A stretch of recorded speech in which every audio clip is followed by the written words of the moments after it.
اللہ ہی اپنے کرم سے ہمیں معاف فرما دے۔ ضرورت اس بات کی ہے کہ اس بہن کے واسطے ایصال ثواب بھی کیجیے، خواہ مخواہ فیس بکوں پر واٹس ایپ پہ کمنٹس کر کے وقت ضائع کرنے کے بجائے کام کی چیز کیجیے۔ ضرورت اس بات کی ہے۔ اس وقت یہاں جتنا مجمع بیٹھا ہوا ہے، میں سب سے اللہ اور اس کے رسول کا واسطہ دے کر آپ سے پوچھتا ہوں کہ ہم میں سے کتنے لوگ ہیں جس نے اس بہن کے واسطے 3 مرتبہ سورہ اخلاص پڑھ کے ایصال ثواب کیا ہو؟ 5% بھی شاید بڑی مشکل سے نکلیں گے، لیکن اگر یہ پرسنٹیج میں نکالوں کہ ہم میں سے کتنے لوگ ہیں جنہوں نے وہ نیوز دیکھا اور اس پہ کچھ نہ کچھ کمنٹس کیا ہو، تو سوائے بڑے بزرگ حضرات کو چھوڑ کر سبھی اس پر ہاتھ اٹھائیں گے کہ ہم نے کچھ نہ کچھ ضرور لکھا ہے۔ حالانکہ ایصال ثواب کی گنجائش ہے،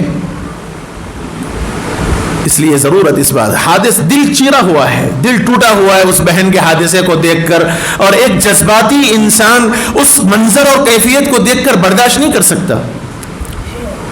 خاص طور پر اس باپ کی، اس ماں کی جو درد بھری آواز تھی اس بہن کے ساتھ ریکارڈنگ، اس کو حضرت عائشہ کا بھی واسطہ دیا گیا، قرآن کا بھی واسطہ دیا گیا، لیکن دل ٹوٹا ہوا تھا۔ اس نے یہ سمجھا کہ جان میری اپنی ہے، اور یہ سمجھ رکھا کہ اس جان کے دے دینے سے دنیا کی مصیبت سے میں ختم ہو جاؤں گی، اور یہ بھی کہا اس نے کہ دعا کرتی ہوں کہ اللہ اس کے بعد مجھے کسی انسان کی صورت نہ دکھائے۔ لیکن اس کے بعد کے جو مرحلے ہیں، اس کے بعد اس بیچاری کو علم نہیں تھا کہ کیا ہونے والا تھا۔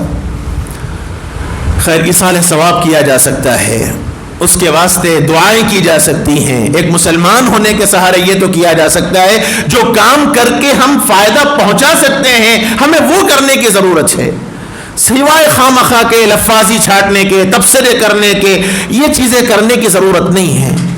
کام کی جو چیز ہے میرے بھائیوں، وہ کرنے کی ضرورت ہے، ایک سبق لینے کی ضرورت ہے، ایک واقعہ کیوں آیا، کیا وجہ سے پیش آیا، اس کے اوپر ایک قدم اٹھانے کی ضرورت ہے۔